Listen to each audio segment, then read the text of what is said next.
Welcome to the Cory Lee Show, where our focus is on building leaders and transforming culture. My name is Cory Lee, and in each episode, I aspire to ignite something on the inside of you that encourages you to grow yourself and to make an impact on the world around you. Welcome to the Cory Lee Show.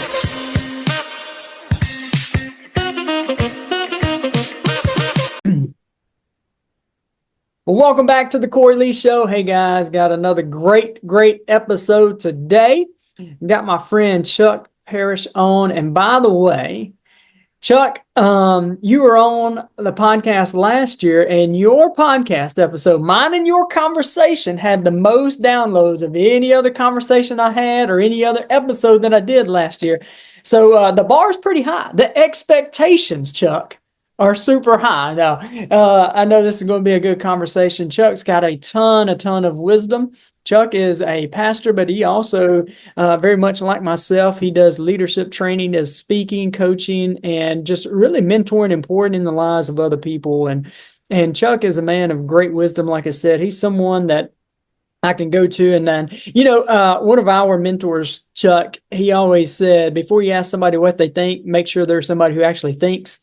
Well, Chuck is someone that I know who thinks about his answers and has a spirit of wisdom about him. And so anyway, Chuck Parish, welcome to the Cory Lee Show again. Man, it's awesome to be back. Yeah, no doubt. How cool is that? The most downloads. What that tells me, man, you have some you have some very, very intelligent listeners, and man, your audience, they're the pick of the litter and cream of the crop and top of the heap, and there's some very wise people. Look, really, and on the other side of the sound waves, yeah, right, yeah. No, what that tells me is you have a lot of folks that enjoy cornbread, because my disclaimer is when you hear me talking, you smell cornbread cooking. It's just that country. I grew up with a dad and with folks that surrounded me with life lessons that you could apply. And that's been my foundation in scripture and just in life and living it with practical things. And it's not just what my dad always taught me, but it was the life he lived in front of me. Mm-hmm. I learned more lessons by watching him live life than just the things he would tell me. So, I enjoy being with you. Looking forward to it. That's good. I love that. And that's why we kind of talk about, leadership or anything that you teach. There's taught and then there's caught. The taught part, that's just the information. Anybody can teach information. I can go read one of my books over there and tell you all about what I learned, but the caught part, that's the life experience. It's the information lived out. And that's what's caught. And that's what you're talking about with your dad. And so I love that. Well, Chuck, I know we got some good stuff to talk about today, but one of the things that I wanted to just kind of share with some of our listeners before we jump into some more content pieces is that me and you are partnering together. We're going to do a goal setting workshop called 2025, your best year yet. We're going to do it down where you're at, down there in Hattiesburg. We'll be at Pearl River Community College, and it's going to be a great time. And so for anyone listening who's interested in that, we'll have the links in the show notes for tickets there. Tickets are $100, but you want to get in the room to me, whenever I go to those things, the content's always good.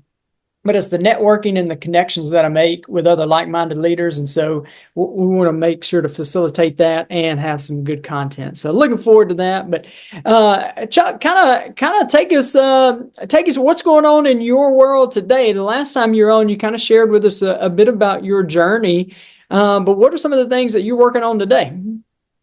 Well, one thing, I'm glad you mentioned the workshop, because here's what you need to know. Folks, a person with a theory just has a theory. They just have the information. But a person that has an experience always trumps the theory. Mm-hmm. So when you talk about setting goals and you talk about your best year yet, and those terms we use to lay out how do we measure what we want to do, you can read a lot of self-help things. You can read a lot of you can download goal setting apps and all those things. But if all it is just some information you've gathered, you have a theory. Mm-hmm. But what's going to happen is you're going to hear experience talk. You're going to hear experience in the room. So you will leave with some actionable steps that have been proven by they've been lived. So you won't leave with a theory. You'll Yeah. leave with some actionable steps. So yeah, I'm excited about that and what's going on. And here's the thing I've learned. I'm 56 years old now. I lose track of how old I am because I really don't keep up with it. And here's what I realized. There are times I've gone through life, and what kept me up at night was my worries, my problems, things I needed to fix.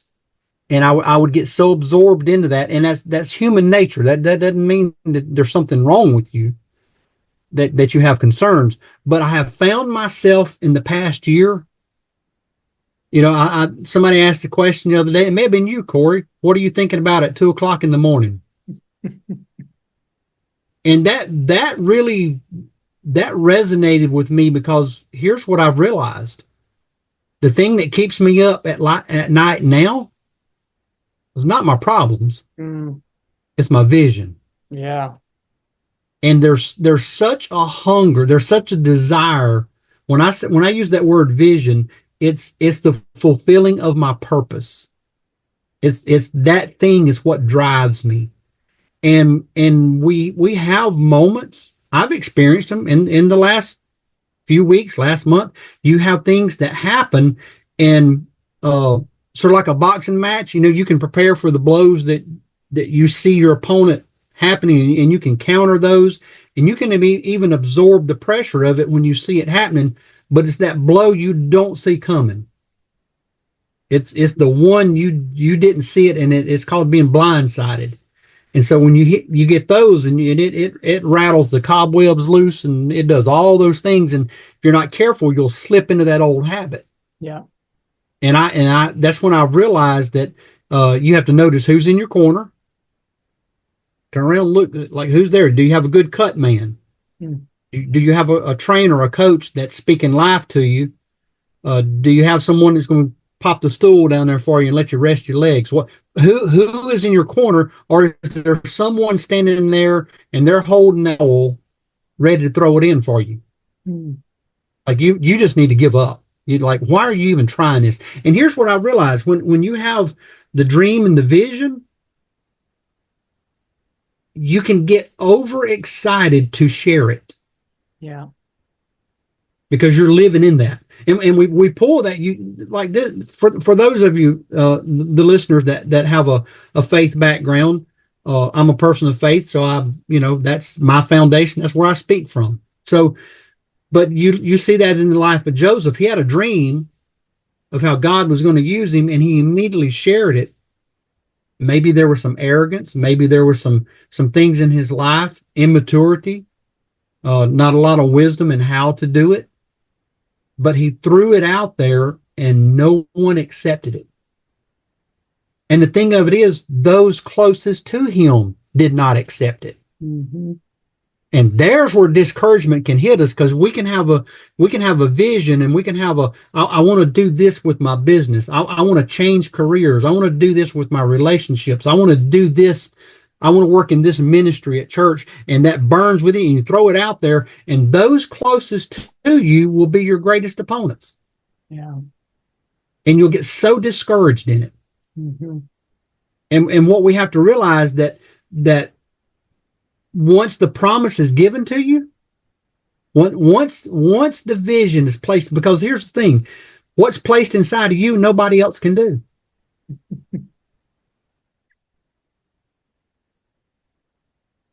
Now, that does not mean that God's purpose will not be fulfilled, because if you don't step up to the challenge, he will bring another person in that spot. That's the cold hard facts. So we have to recognize the invitation we have to join what he's doing, and that's called a purpose and a vision that he puts in our life. So here's the thing: once that happens, then the problems are going to come.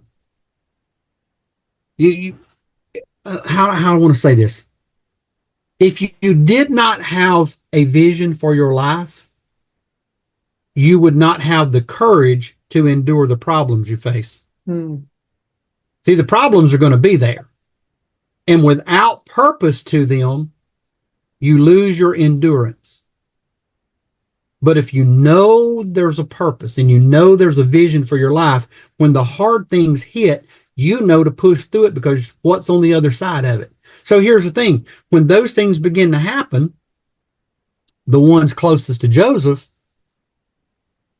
said, no, you're not up for this task. We're going to make sure of it. See what happens, those closest to you judge you by what they know about you. Mm-hmm. See, those closest to you, they know your failures. They know your habits. They know your hang-ups. They know your ego. They know your struggles. They know your attitude. And when your vision is greater than those things, they judge you based on what they know about you, not what God knows about you. So then it begins to be a conflict. How do I find encouragement in this? How do I grow? How do I tell someone I want to start a business? How do I tell those close to me? Because they're going to like, man, you barely made it out of high school. You're a good second man. You would do good. You need to get your job and you'd make a good manager for somebody. But this is just burning in you like I need to do this because they're basing what they know about you, and they feed that in. They feed that into you. And here's the thing. Here's what I've discovered. A lot of times, those people that come against your vision,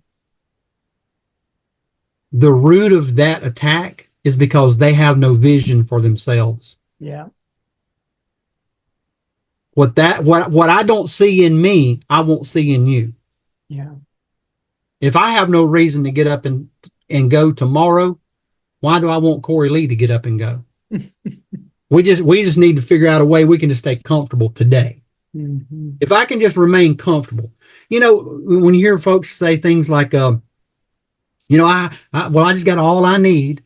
I got enough to survive and the Lord's blessed me with that. And I'm just content with that. Here's what I hear. It's just about me and my survival.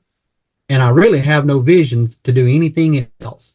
Mm-hmm. My prayer for me, my wife and I, Baby Cakes and I, every morning when we do our prayer, and we do this thing, we anoint each other with oil, and we have our family prayer, just she and I, and in our prayer is that God blesses the businesses we serve with opportunities to serve the people that business serves. And this is what we pray: Lord, bless us with more than we need, so we can be a blessing to others. Folks, we can't give what we don't have. And if you're content with not having, your dream will never happen. But as I was saying, those folks that are close to you, that judge you based on what they know about you, they're the ones going to attack you the most. Yeah. And that's where that discouragement. But when your dream is yours and you own it, and you begin to craft it and define it, and you begin to work that thing down. See, here's the thing. Oh man, I got to say this. Those folks that threw Joseph in the pit, his brothers, every one of those men had callings and promises and visions for their lives. You realize who was standing around that pit? Judah was standing there. Yep. Judah, the praise, the element of praise that we base our praise and our worship is just out of Judah. Judah had no idea that the lion of the tribe of Judah would be born out of his lineage. He didn't see his dream. He was killing somebody else's. See, standing around that pit There was Dan. And the promise that came to Dan was that the scepter would never leave his hand. And out of him, see, Dan had no idea that Gideon was going to be one of his descendants. He had no idea Samson would be one of his descendants. He did not realize his own dream, so he's killing his brother's dream. Mm-hmm. Those closest to you have callings and dreams on their lives, and they may not realize it yet, so they'll squash yours. Mm. So here's is this okay? We're doing all right? Yeah, okay, go. All right.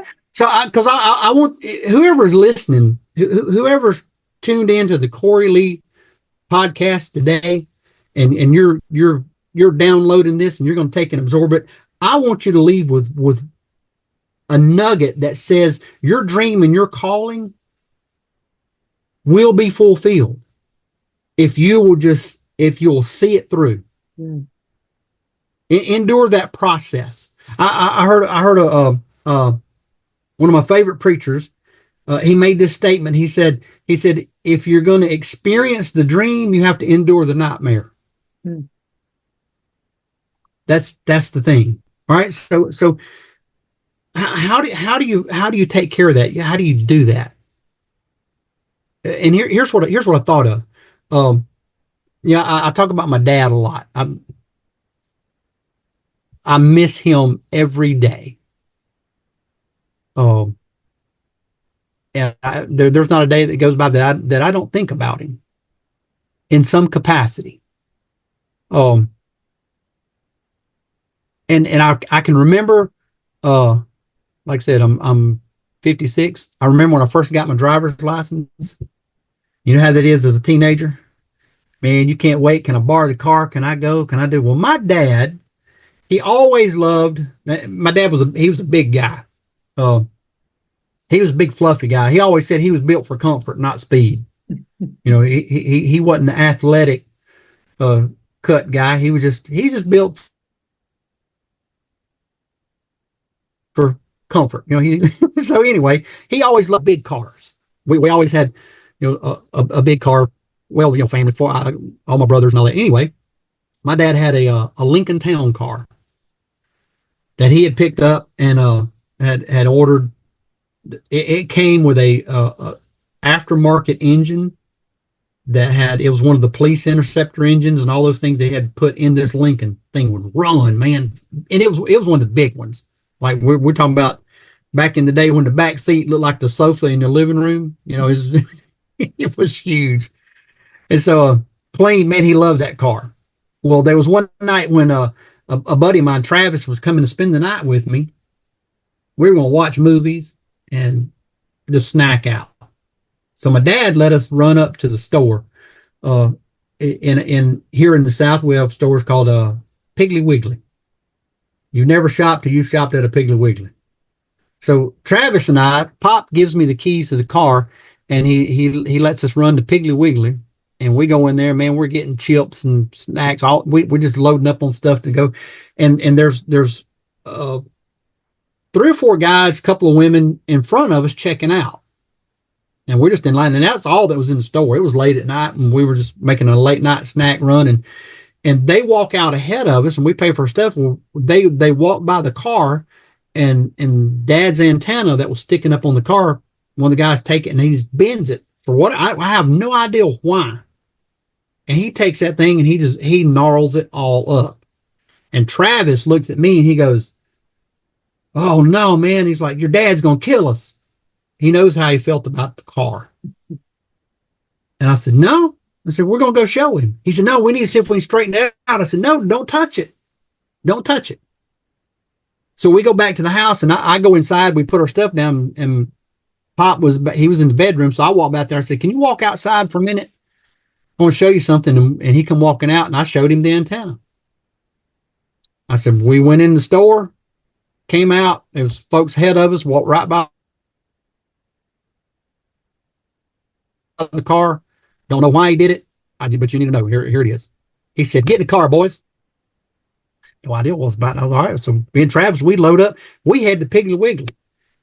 My dad goes in there, and the cashier, little lady, she's there, and he comes in and he says, "You see this boy?" He was in here a few minutes ago. There was the people ahead of him. Do you know who that was? And she said, oh, yeah, I know who that was. And she called, I'll just a random name. That was Joe. You know where Joe lives? Well, if you go out here, I think it's house. And she says where to go. He goes, thank you very much. I'm thinking, what is about to happen? I mean, here's my dad, warm and fluffy, and he's this lovable guy, you know. And we load up in the car, and sure enough, we drive. He finds the house, and the driveway drops down off. It drops down off the road. It goes back in this house, sitting back to itself. And we pull down there, and there's 4 or 5 guys sitting up on the porch, and they're out there. They're drinking. They're doing all those things. My dad, he opens the door. He says, "Just wait right here." And he goes up to the counter, and he up to the porch, and he asks. He says, "Is Joe around here?" Nobody knew Joe. We don't know Joe. Who's Joe? He ain't here. All right. My dad comes sat back down in the car. Well, about that time, there was a vehicle parked right next to the porch of their house. And this guy, he's kind of leaned back like this, and he sits up. And when he sits up, the street light catches the side of his face. And I see him. And I tell my dad, for some reason, I said, "That's Joe right there." He said, "Sitting in that car?" Okay, he opens the door right back up. He walks over to that car, and about that time, 3 or 4 of those guys stand up on the porch. And I'm thinking, oh no, my dad, he's fixing to get beat down, killed. I don't know what. Travis, like, what are we going to do? Mm-hmm. And with such a confidence, with an authority tone in his voice, he looked at those men on the porch. He said, "Gentlemen, sit down. I didn't come to talk to you. I need to see him." Hey guys, I hope you are enjoying this episode of the Cory Lee Show. Y'all, I am on a mission to build leaders and to transform culture. So if you're looking for a speaker who speaks directly to the heart, a mentor to come alongside you and your team, or if you're in a position where you're looking for a personal coach who embraces where you are and also believes in who you could become, then I would be honored to walk this path with you. Simply reach out to me on my email at Cory@CoryLeeLeadership.com. Look, let's make your vision a reality. Contact me, and together we'll navigate the path from aspiration to achievement. Your transformation, it starts now. They sat down. It was like, "Yes, sir. Yes." And so the guy, he lets the window down, and he asks, "Is you Joe?" "Yes." And this is all my dad said. He pointed over to the car, and he said, "You see that car right there?" "Yes, sir." He said, "That's my car." "You see that boy sitting in that car?" "Yes, sir. That's my boy. When they go to town, I expect both of them to come back in the same condition. Do we have an understanding?" "Yes, sir. Yes, sir." And he got in the car and took us home. In that moment, I realized my dad was the defender and the protector of what was his.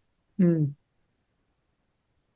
Regardless of the odds, regardless of being outnumbered, he staked out his territory. He set his boundaries, and he set the limitations. You know, and later on, I could go to town, and if I saw that guy, he'd go on the other side of the sidewalk. There was never another issue. Don't even know why that one was there. I have no idea to this day. But here's the lesson. Here's what I want to leave the folks. What if that boy in that car is your dream and your calling? And every time you go to town, it gets damaged, and it gets defaced, and it gets violated. At what point are you going to stand up and say, "You see this dream? This is my dream. You see this calling? This is my calling. And when I step out on it, I expect it to come home in the same condition." Mm-hmm. And you set the boundaries of that negative talk. You set the boundaries of that negative You're not going to make it. You're not worthy. You don't deserve this. Have you seen the economy? Have you seen the state of our world? Have you seen what's going on? Why do you think this will succeed? At some point, you're going to have to set the boundary and say, no, this is mine and I will protect it. Mm-hmm. So just like that dream Joseph had, and there he is at a pit, and you come through, you come through Dan, and you work the process, and there's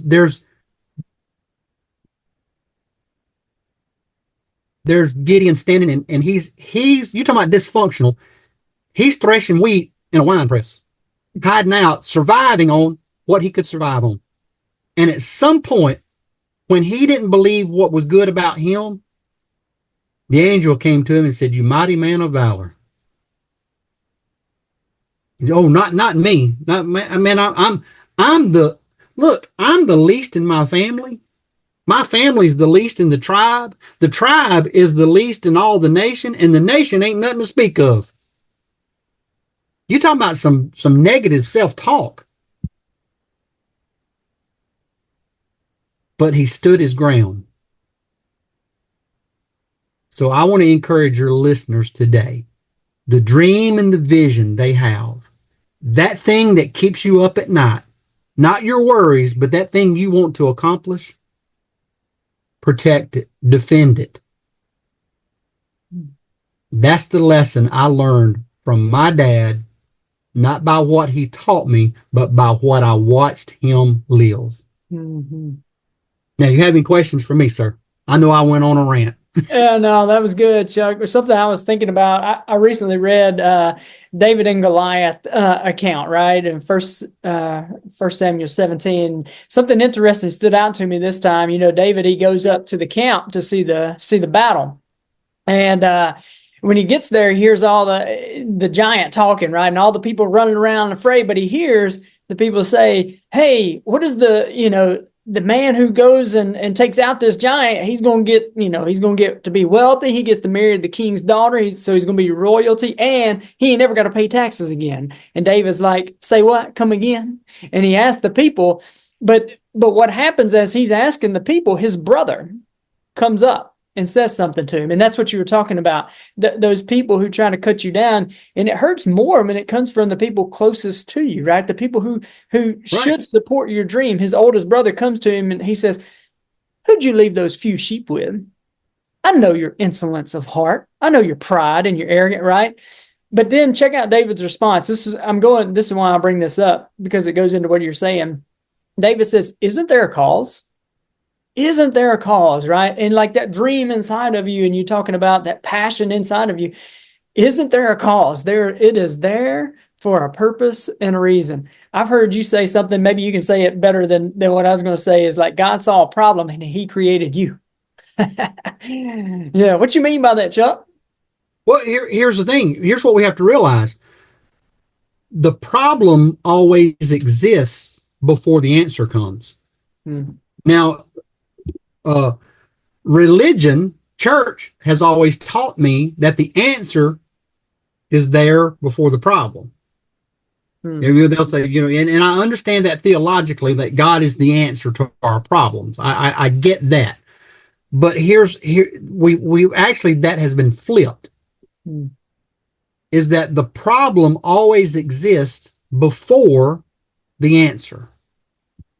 And here's what I mean by that. There's never been an inventor that came up with a concept for something, and they get the patent for it, they draw the plans, they build a factory, they put together an assembly line, they hire a team, and they fire it up, and they begin to run production, and this thing goes through the whole process, and it spits out on the end of that production line, and they all gather around and they say, "Well, that thing looks good. I think that's the best one I've ever seen. What does it do?" And everybody goes, "We don't know, but we made a good one." Never happened. See, a manufacturer, an inventor, a creator, a creative mind sees a problem, and they say, "You know what? I think I can come up with something to fix that." I think I can.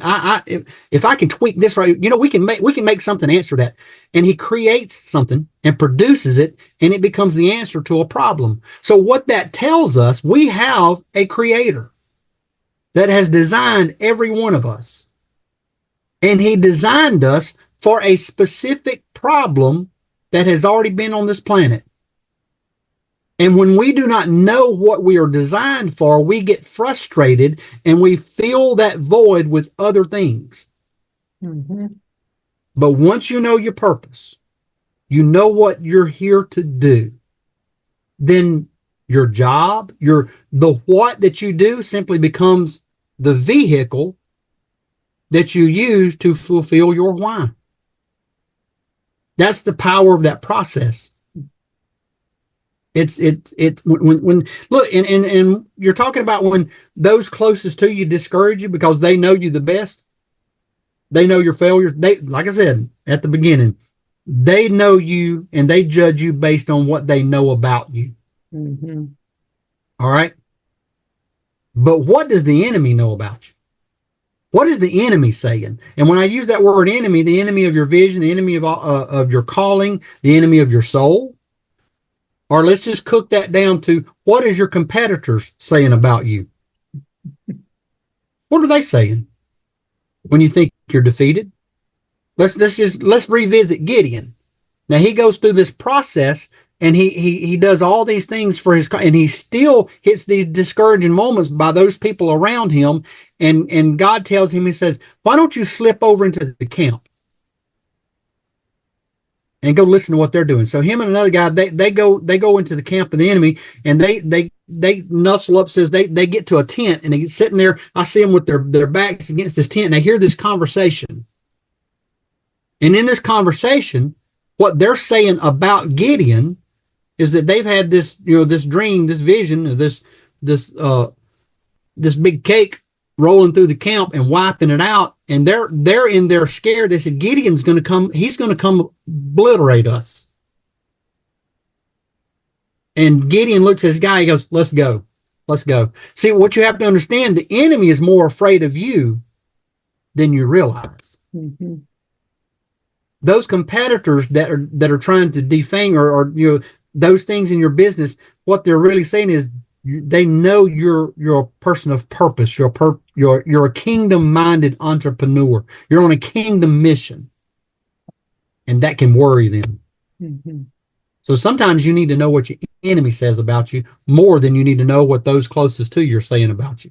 Yeah. Yeah, I think that's good. And, something I talk about in our leadership training is it's not a good idea to compare ourselves to the competition. We don't want to compare, but we do want to be aware. Like when we begin to compare, what we do is respond and react. And that's kind of what you're talking about. You're talking about Gideon when he was maybe comparing or afraid of the competition or the enemy, it caused him to be inactive. Well, whenever he was aware, it caused us to respond or innovate and create, right? And so being aware of what the competition is doing, that's totally cool. But I think when we start to compare, we end up responding and reacting instead of innovating and creating. And that's some good stuff, Chucko. I like it. I like it, man. Well, I would love to hear from you. Like, when I hear that and people may be listening, is like, okay, well, yeah, that sounds good, Cory and Chuck. Purpose. Well, how do I discover my purpose? Like, what is that? And I mean, I know I feel like I'm here for a reason, but what is that reason? How do I discover that? Any thoughts on that? Oh yeah, there, and actually, I'm putting together a course. Come on, on discovering your purpose. Let's go. And a checklist and all those things that will be ready. That we can put some links on in there, and that will be ready. And there's actually a process that you work through. And a 10,000-foot view is what is the things that you cry about? Yeah. What are the things that make you happy? What are the things that drive you every day? Mm-hmm. What are the things you wish other people had in their lives? Mm-hmm. What do you see missing in their life? These are indications of a problem you're supposed to solve. Yeah. My wife and I, we determined years ago that when we go out to eat, when we go shopping, when what in those, we have predetermined that we're going to be known as good customers. Yeah, man. Now, and here's where that comes from. You're talking about discovering your purpose. You go into a place and you say, well, man, you get bad service there, or there's this or that or whatever. I see what's missing. So I want to compensate and be known as the good customer that begins to elevate. Now, there are places we go and eat that are regular places for us. And our service is never bad. There are Yep. places we shop, and when there are certain clerks and certain people that are on duty, we never have bad service because it has created we answered a problem that they were dealing with, these customers that you can never make happy. You see, Oh, I I know know that's all a very about it. simple thing, but Yeah, no, so to discover your purpose is to find what do you see missing in people's lives. Become that. yeah. I've interviewed, and I actually read a survey years ago, but I've interviewed just on my own waitresses, servers, whatever the correct term is on my mom, she was a truck stop waitress. So I grew up, that's what she did. She worked the midnight shift at a truck stop, Wow. serving truckers coming through, and there were many nights I spent in a booth when there wasn't a sitter, and my dad would be gone maybe to go preach or something like that, and I would have to go to work with her, and I spend the night on a blanket in a booth, and I watched her serve people coming in, and I can remember one of my best memories of this is that when those guys would come in, they would ask at the door, "What section is Jackie working?" Because they knew she was going to, like, she was going to take it, but she created that. So I learned that by watching her. So here's my point. When you create that environment to become a good customer, I was talking waitresses, and here's the thing. One of the questions was, what is the best time to work, and what is the worst time to work? That's gonna blow your mind. Their best times, Friday and Saturday. They said everybody's had a few. They're enjoying life, man. They are fired up. They said the worst time, Sunday afternoons. Mm-hmm. I've heard. Yeah. They said the church crowd, you can't make them happy, and they're horrible tippers. Mm-hmm. And that hit me so hard. I'm like, we represent a kingdom mindset. We represent a better way to live. We represent kingdom businesses. And yet we're known as a group as the worst customers to try to serve. Mm-hmm. That blows my mind. Yeah. So that was the seed that we plan with ourselves to become good customers. So my point back to, if people are looking for a way, how do I discover that? How I do that? Well, I have a plan laid out. I have steps that you can take, workbook you can go through. All this is in play to be put together, and it will be available, and you can download, get those things. But that's coming. Yeah. I like it. And I agree, when you start looking at purpose, it's really those things that kind of stand out to you, and really taking awareness of that. Like, there are some movies that I'll watch and that really just stir me, right? You know what I'm saying? Like, and those are what you're saying, those are all clues. The things that sometimes can frustrate you, those are clues. Some of the things that you're passionate about, and those are all clues. That's what you're saying. And when you get those clues, being aware of those clues and just kind of sitting with that. Yeah, I like that, Choco. Good stuff. I'll say this. Another indication is when if you can't find what your purpose is, what is missing. How I said that. You remember I just said, look at what is missing. So here's what I mean by that. When purpose is not known, abuse is inevitable. Mm. If you do not know the purpose of an object, of a thing, it's inevitable that object will be abused. Now, abuse, you look at it as a compound word, which is abnormal use. Mm. If you do not know the purpose of a relationship, it will be an abusive relationship. It will be abnormally used. If you do not know the purpose of a child, that child can experience abuse, abnormal use. You see what I'm saying? If you do not know the purpose of your life, you will abnormally live your life and it will be an abusive life. But when you know purpose, I've used the analogy over and over and over. I think I did it last time, but I collect fountain pens. Now, this fountain pen, the purpose, it was invented to make writing, instead of a quill and a bottle of ink, now it's in a tube and you can use it. Now, you could take, it has a sharp point. I could actually take this if I didn't know what it was actually for, and I could go to a sheetrock wall and take a hammer and drive this pen into the sheetrock and hang a picture on it. And it would hold the picture. Yeah. It would be successful in being a hanger. But it's not in its intended purpose, so therefore it is being abused. It's being abnormally used. Mm-hmm. And a lot of people can be successful in what they're doing, but they're out of purpose. So they live an abusive, frustrated feeling. So I encourage you to discover your purpose and defend it and stand your ground.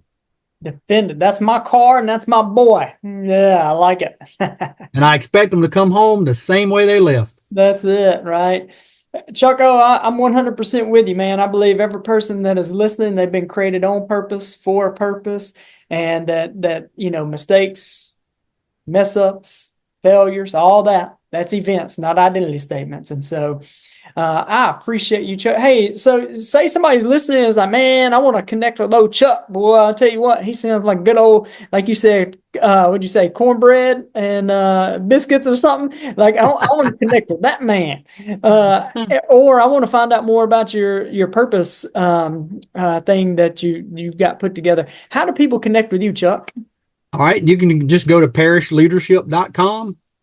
And when you open that up, there's a contact me tab. Hit that and you just send me a note and I will respond to you. You can find me on Facebook, naturally, Instagram, all those places, on X or Twitter or whatever that. All your standard places. You just look for Chuck Parish on there, but parishleadership.com, and go to the contact page and you just punch that in, and that way you can, if you put in there, I want to know my purpose, I will know what you're looking for, and we will get you set up. And if you're in the area, just come see us January. There you go. We'd love to see you, right? I like that. Chuck, we'll have the links in the show note, but say maybe somebody's driving down the road and they are listening. And how would they spell Parish? Parish. There you go. One R. One R. Yep. One R. Parish Leadership, y'all. Well, Chuck, man, you've added a ton of value, a lot of nuggets. I just want to say, appreciate you. You are someone that, I know I say it a good bit to you, and truly want to just honor you. You are someone who elevates those around them. You do expect the best and bring out the best in people. Your eyes light up a room. I can tell that you enjoy life. And man, just honored to call you a friend, honored to have you on the podcast, and just thank you for being with us today, buddy. Thank you. Great to be back with you. Yeah. Well, guys, I know Chuck has added value to you. Feel free to leave some comments. Feel free to reach out to Chuck. We'll have the links in the show notes below. But make sure you like and subscribe so you can stay up to date with all the latest episodes. And you can get to hear from amazing folks like Chuck O. I call him Chucky P sometimes, Chuck O. Chuck, my kids make fun of me because I get everybody a nickname. It's like, you know what? If I like you, you get a nickname, all right? And so anyway, make sure you like and subscribe so you can stay up to date with any of the latest episodes. And feel free to share it with a friend and family member. And so you guys have a great day, and God bless. 3, 2, 1. Okay. Thanks for joining me today. I hope I have added value to you. And if you have found value in this episode, let me know. Drop a comment and make sure you share with a friend or family member. See you next episode.